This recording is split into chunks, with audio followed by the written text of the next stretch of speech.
दोस्तों, इस वीडियो में हम बात करेंगे कि समस्याओं के सामने खड़े होकर इंतजार करना सबसे अच्छा विकल्प नहीं है। हम आपको सिखाएंगे कि समस्याओं का सामना करना उन्हें हल करने का सही और प्रभावी तरीका है। समस्या में ही समाधान है, यह एक ऐसा मंत्र है जिसे हम सभी ने कहा है या सुना है, लेकिन क्या यह सच है? बहुत से लोग समस्याओं के सामने खड़े होकर बस इंतजार करते रहते हैं, आशा करते हैं कि समस्याएं अपने आप हल हो जाएंगी। ये एक सामान्य सोच है कि समस्या से बचने का सबसे अच्छा तरीका है कि हम इंतजार करें और उम्मीद करें कि समस्या खुद ही ठीक हो जाएगी। लेकिन क्या यह सच है? क्या वाकई मुश्किलों का सामना करना और उनसे निपटना इतना आसान है? तो चलिए शुरू करते हैं। दोस्तों, बहुत समय पहले की बात है। एक राज्य का राजा बहुत चिंतित था क्योंकि उसकी पत्नी का जन्मदिन नजदीक आ रहा था। यूं तो कहने को वह राजा था, लेकिन फिर भी उनके वैवाहिक जीवन में हजारों प्रकार की समस्याएं थीं। परंतु राजा जन्मदिन पर अपनी पत्नी को एक ऐसा उपहार देना चाहता था कि जिससे उनके जीवन में जो दुख है वह कम से कम उस दिन के लिए दूर चला जाए। वह अपनी पत्नी को खुश करना चाहता था, किंतु आपने देखा होगा कि यह कार्य बहुत ही मुश्किल है, क्योंकि हम आज तक किसी को खुश नहीं कर पाए। हम चाहे लाख कोशिशें ही क्यों न कर लें, लेकिन हम कभी किसी को खुश नहीं कर पाते, क्योंकि यह खुशी हमारे पास नहीं है और न ही सामने वाले के पास है जो हमारे पास है ही नहीं। वो हम किसी और को कैसे दे सकते हैं? अर्थात अगर आपको किसी दूसरे को खुशी देनी है तो सबसे पहले आपको खुश होना होगा, आपको खुश महसूस करना होगा, अर्थात वह खुशी आपके पास होनी चाहिए, तभी तो आप किसी और को खुश रख सकते हैं। एक दिन राजा ने सभी दरबारियों को दरबार में उपस्थित होने का आदेश दिया और साथ ही सभी मंत्रीगण भी वहां पर उपस्थित थे। तभी राजा ने सभी से सुझाव मांगा कि आखिर वह किस प्रकार अपनी पत्नी को जन्मदिन पर खुश कर सकता है। आखिर वह उन्हें कैसा उपहार दे जिस कारण राजा की पत्नी खुश हो सके। वहां पर उपस्थित सभी लोग अपने मन की बातें राजा से बताते हैं, परंतु राजा को वहां पर उपस्थित किसी भी व्यक्ति का कोई सुझाव पसंद ही नहीं आया। एक दिन संध्या के वक्त राजा अपने रथ से कहीं जा रहा था। तभी रास्ते में उसने एक बहुत ही सुंदर मूर्ति देखी। वह मूर्ति बहुत ही सुंदर और आकर्षक थी।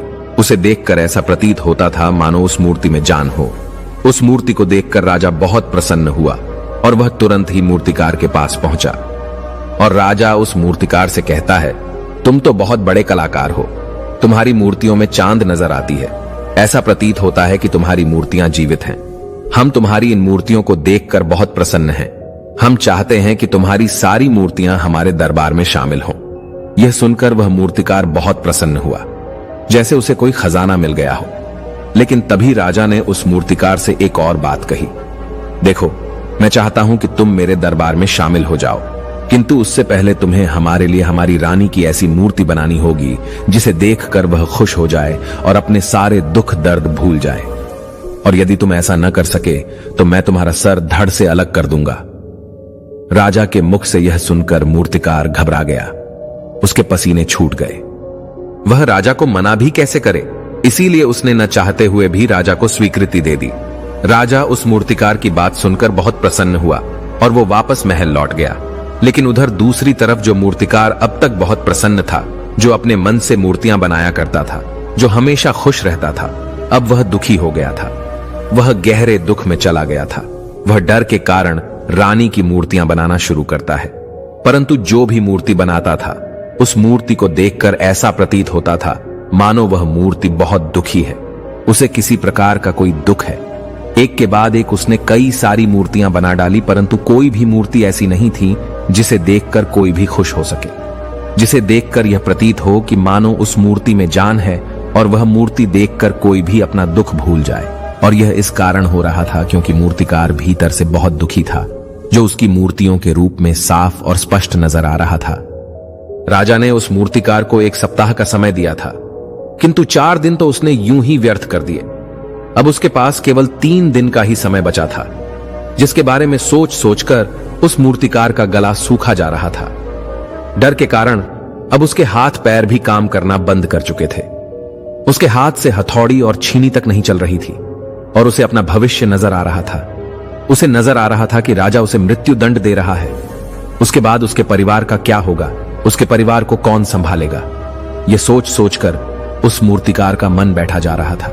तभी उसने एक योजना बनाई। वह अपने परिवार को साथ लेकर रात ही में गांव छोड़कर चला जाएगा। यह सोचकर वह तुरंत घर लौटा। उसने सारा सामान बांधा, अपनी पत्नी और अपने बच्चों को भी तैयार किया। वह जैसे ही घर से निकलने वाला था कि तभी उसने देखा कि राजा के सिपाही वहां पर तैनात है। यह देखकर वह मूर्तिकार और भी घबरा गया। वह समझ नहीं पा रहा था कि क्या करे। यदि वह यहां से भागने की कोशिश करता है और पकड़ा जाता है तो राजा उसके साथ साथ उसके परिवार को भी मृत्युदंड दे देंगे। वह कुछ समझ नहीं पा रहा था।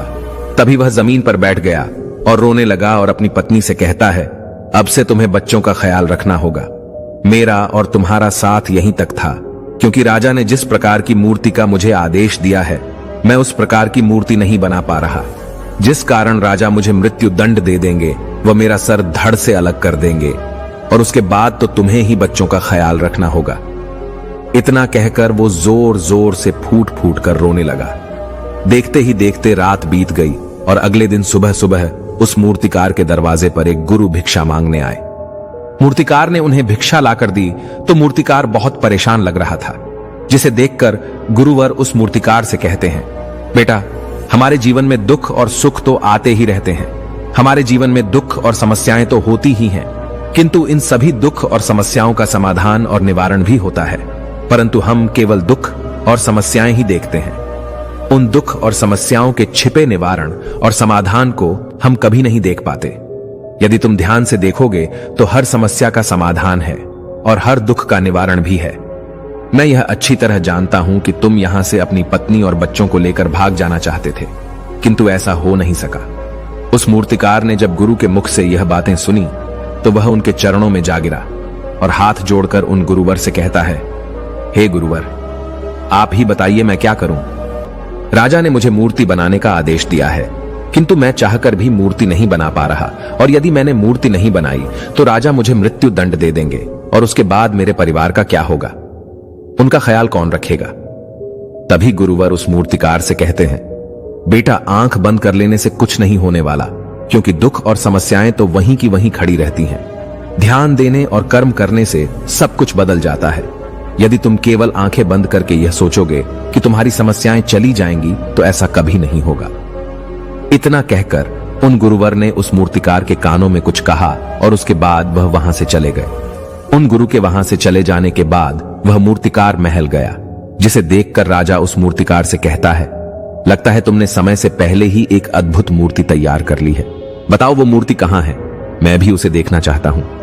इस पर मूर्तिकार जवाब देते हुए कहता है, महाराज, अभी तक मैंने मूर्ति तैयार नहीं की है, परंतु आपके दिए हुए समय पर मैं अवश्य ही वह अद्भुत मूर्ति तैयार कर लूंगा। लेकिन उससे पहले मेरा एक बार महारानी से मिलना बहुत आवश्यक है, अन्यथा वह अद्भुत मूर्ति तैयार नहीं हो पाएगी। राजा ने उस मूर्तिकार की सारी बातें ध्यानपूर्वक सुनी और उसके बाद राजा ने मूर्तिकार को महारानी से मिलवाया। मूर्तिकार महारानी से मिलने के बाद महारानी से प्रश्न करते हुए कहता है, महारानी जी, किसी भी औरत के जीवन का सबसे बड़ा दुख क्या हो सकता है। इस पर महारानी जवाब देते हुए उस मूर्तिकार से कहती हैं, किसी औरत का मानव बन पाना उसका सबसे बड़ा दुख है। तभी वह मूर्तिकार महारानी से एक और प्रश्न करते हुए कहता है, महारानी जी, किसी औरत के जीवन का सबसे बड़ा सुख क्या है। महारानी उस मूर्तिकार के इस प्रश्न का जवाब देते हुए कहती है, किसी भी औरत के जीवन का सबसे बड़ा सुख उसके पति और उसके बच्चों का उसके पास होना है। महारानी के मुख से अपने प्रश्नों का जवाब जानकर मूर्तिकार बहुत प्रसन्न हुआ और उनसे आज्ञा लेकर वह वापस अपने घर लौट आया और अब से वह दिन रात उस मूर्ति पर काम करने लगा। देखते ही देखते पूरे 3 दिन पूरे हो गए। आखिरकार रानी के जन्म दिवस वाले दिन वह मूर्तिकार उस मूर्ति को लेकर राजमहल पहुंचता है। लेकिन अब राजा के मन में यह बेचैनी थी कि पता नहीं उस मूर्तिकार ने आखिर कैसी मूर्ति बनाई होगी, पता नहीं वह मूर्ति महारानी को पसंद आएगी भी या नहीं। इस प्रकार के कई प्रश्न राजा के मन में चल रहे थे। राजा के मन की बेचैनी लगातार बढ़ती ही जा रही थी, लेकिन उधर दूसरी तरफ राजा को उस मूर्तिकार पर पूर्ण विश्वास भी था, क्योंकि राजा ने पहले ही उस मूर्तिकार के हाथों की कला देखी हुई थी। इसलिए एक तरफ उनके मन में यह भी विचार चल रहे थे कि उस मूर्तिकार ने जरूर ही अद्भुत मूर्ति बनाई होगी। वह मूर्ति सफेद कपड़ों से ढकी हुई थी। तभी राजा ने उस मूर्ति की ओर इशारा करते हुए रानी से कहा, यह आपका जन्म दिवस का तोहफा है, इसे कबूल करें। उसके बाद रानी ने अपने हाथों से उस मूर्ति से वह कपड़ा हटाया और उस मूर्ति को देखते ही रानी की आंखों से आंसू बहने लगे और यह देखकर राजा को ऐसा प्रतीत हुआ कि मानो महारानी को यह मूर्ति पसंद नहीं है। इसलिए राजा ने तुरंत ही क्रोधित होकर अपने सिपाहियों को आदेश दिया और उस मूर्तिकार को बंदी बनवा लिया। लेकिन तभी महारानी राजा से कहती हैं, रुकिए, इस मूर्तिकार ने तो मेरा दुख और सुख एक ही मूर्ति में निकाल दिया है। इस मूर्ति में मेरे पति मेरे साथ है और मेरे हाथ में मेरा बच्चा है। इससे सुंदर मूर्ति मैंने आज तक नहीं देखी। ये बहुत ही लाजवाब है, अद्भुत है। इससे सुंदर तोहफा मेरे लिए और कोई नहीं हो सकता। काश ऐसा मेरे जीवन में वास्तव में हो जाए, मेरे पति भी मेरे साथ हों और मेरे हाथों में मेरा बच्चा हो। महारानी की ये सारी बातें सुनकर और मूर्ति को देखकर राजा को अपनी गलती का एहसास हुआ। राजा अपनी प्रजा और अपने साम्राज्य की देख रेख में इतना व्यस्त रहता था कि वह कभी अपनी पत्नी को समय नहीं दे पाता था, जिस कारण राजा की आंखों से आंसू बहने लगे और दरबार में उपस्थित सभी लोग वह मूर्ति देखकर हैरान। आज तक किसी ने भी ऐसी सुंदर और जीवित मूर्ति नहीं देखी थी, जिसमें सुख और दुख एक साथ नजर आ रहे हों। उसके बाद उस राजा ने उस मूर्तिकार को रिहा करवाया और उसे ढेरों इनाम दिए और अपने राज्य दरबार में जगह भी दी। किंतु उस मूर्तिकार ने इनाम तो स्वीकार कर लिया, परंतु राज दरबार में उसे जगह नहीं ली और हाथ जोड़कर राजा से कहता है, हे महाराज, मेरी आपसे विनती है, आपने मुझे चेतावनी दी थी, यदि मैं ये मूर्ति नहीं बना सका तो आप मुझे मृत्यु दंड दे देंगे। किंतु मैं आपसे बस इतना ही कहना चाहता हूं, हम में से चाहे कोई भी प्राणी क्यों ना हो, सभी के प्राण उतने ही कीमती है जितना कि आपका या महारानी के हैं। इसीलिए किसी को भी बिना दोष के दंड नहीं देना चाहिए। मेरी पत्नी ने मुझसे कहा था कि राजा की दोस्ती और दुश्मनी दोनों ही अच्छी नहीं है, इसीलिए मुझे आपके राज दरबार में कोई स्थान नहीं चाहिए। मैं अपनी छोटी सी दुनिया में बहुत खुश हूं। मैं अपने छोटे से परिवार के साथ बहुत खुश हूं। मैं आज तक जो करता आया हूं, मुझे वह पसंद है और मैं अपने पूरे जीवन काल वही करना चाहता हूं। मैं जैसा हूं, जिस हाल में हूं, मुझे बहुत प्रसन्नता है कि मैं आज इतना खुशहाल इंसान हूं। अब मुझे आज्ञा दीजिए। इतना कहकर वह मूर्तिकार वहां से चला गया। दोस्तों, इसी प्रकार हमारे जीवन में भी बहुत बड़े बड़े संकट और दुख आते जाते हैं, किंतु वास्तव में तो यह दुख और संकट हमें कुछ सिखाने के लिए आते हैं, किंतु हम तो केवल उन दुख और समस्याओं को ही देखते रह जाते हैं। हम उनका निवारण खोजने का तनिक भी प्रयास नहीं करते, और जब हम दुख के समय क्रोध करते हैं तो हम वास्तविकता में अपना ही नुकसान कर लेते हैं। जो व्यक्ति समझदार होते हैं वह अपने दुख और परेशानियों से यह सबक सीख ही लेते हैं कि उन्हें विषम परिस्थितियों में शांत रहकर उन दुखों का निवारण करना चाहिए, उन समस्याओं का समाधान करना चाहिए। किंतु हम में से अधिकांश लोग यह नहीं सीख पाते और वे लोग दुख और परेशानियों के समय पर क्रोधित हो ही जाते हैं। वह इस बात को अच्छी तरह जानते हैं कि हमें दुख और समस्या के समय पर शांत रहना चाहिए और उसका समाधान खोजने का प्रयास करना चाहिए, किंतु हम बार बार वही गलती दोहराते रहते हैं। जब भी हमारे सामने कोई विषम परिस्थिति उत्पन्न होती है तो हम बार बार क्रोधित हो जाते हैं और क्रोध में आकर हम अपना ही नुकसान कर लेते हैं, क्योंकि क्रोध में हम कभी भी कोई चीज सीख नहीं सकते। क्रोध में हमारा मस्तिष्क काम करना बंद कर देता है और उसे केवल वह परिस्थिति नजर आती है, वह समय नजर आता है जो उसके खिलाफ है और जो जीवन के दुखों से, इन समस्याओं से कुछ सीख नहीं पाता। ऐसा व्यक्ति पूर्ण रूप से एक दलदल में फंसे हुए इंसान की तरह है, जो परिस्थितियों के दलदल में कुछ इस प्रकार फंस चुका है कि वह वहां से निकल नहीं सकता। फिर वह चाहे कितना भी हाथ पैर क्यों न मार ले, और जितना हाथ पैर मारेगा वह उतना ही उस दलदल में फंसता चला जाएगा। जबकि आपको हाथ पैर न मारकर बल्कि शांत रहकर अपने मस्तिष्क का प्रयोग करना चाहिए और यह सोचना चाहिए कि इस दुख, इस समस्या और इस विषम परिस्थिति का समाधान क्या हो सकता है। किंतु आप तो अपने आप को पहले से ही दलदल में डाल चुके हैं और ऐसी स्थिति में आप बाहर निकलने के बारे में न सोचकर लगातार और हाथ पैर मारकर आप अपने आप को उस दलदल में और भी नीचे डुबाते जा रहे।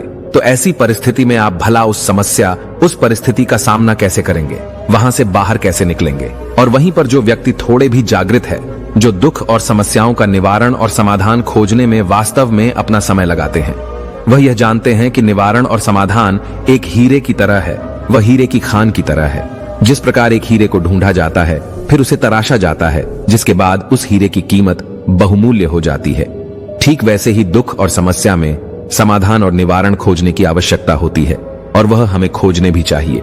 और जब आपको मिल जाते हैं तब आपको एक ऐसी संपदा मिलती है, एक ऐसी समझ, एक ऐसा विश्वास, एक ऐसी शक्ति मिलती है कि उसके बाद आपके सामने जब भी कोई समस्या या कोई परेशानी आती है तो आप अकेले नहीं होते, बल्कि आप यह समझ जाते हैं कि वह विषम परिस्थिति आपको कुछ सिखाने आई है और आप उसका डटकर सामना करते हैं। उससे वह सारी चीजें सीखते हैं जो वह आपको सिखाना चाहती है, और उसके बाद आप और भी मजबूत होते चले जाते हैं। आपका विश्वास और भी बढ़ता चला जाता है, आप और भी शक्तिवान और बलवान होते चले जाते हैं। इसीलिए महात्मा बुद्ध कहते हैं कि यदि दुख है तो उसका निवारण भी है, यदि समस्या है तो उसका समाधान भी है। इसलिए केवल दुख में उलझे मत रहिए, बल्कि उस दुख का निवारण कीजिए, और यही आपको करना चाहिए। केवल हाथ पर हाथ धरे बैठे रहने से या फिर यूं ही समय को व्यर्थ गंवाने से आपको कभी भी उसका निवारण नहीं मिलेगा, बल्कि जितना आप उस दुख और समस्या से अपनी जान छुड़ाकर भागने की कोशिश करेंगे, उतनी ही तीव्रता से आपके पीछे भागेगी। और जैसे जैसे समय बीतता जाएगा, वह दुख और समस्या और भी विकराल रूप ले लेगी, और तब उसका सामना करना और भी मुश्किल हो जाएगा। इसलिए यदि कोई दुख और समस्या अभी आपके सामने है, तो उसे लड़िए, डटकर सामना कीजिए, उससे सीखिए और निवारण कीजिए।